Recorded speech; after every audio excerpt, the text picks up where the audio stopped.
سب سے پہلی اور بنیادی چیز حضرت ابراہیم علیہ الصلاۃ والتسلیمات کی یہ ہے کہ توحید پر قائم رہنا، حالات کیسے ہوں، زمانے کا رخ کیسا ہو،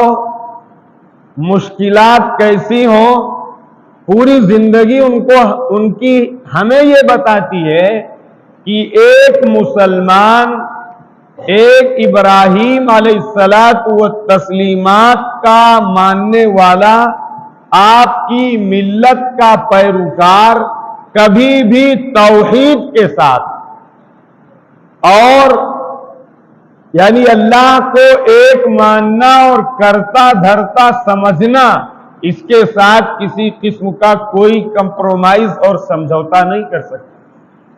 حضرت ابراہیم علیہ السلام نے جو اپنا وطن چھوڑا ہے اور پھر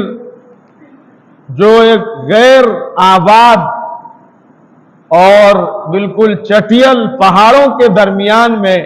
اپنی فیملی کو چھوڑا ہے،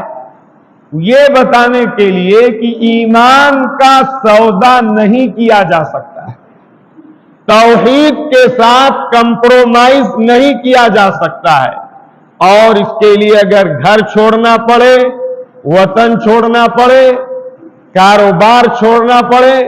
جو بھی حالات آئیں گے ان سارے حالات کو مسلمان جھیلے گا، برداشت کرے گا، قربانی دے گا، سیکریفائس بیئر کرے گا، لیکن کسی صورت میں وہ توحید پر آنچ نہیں آنے دے،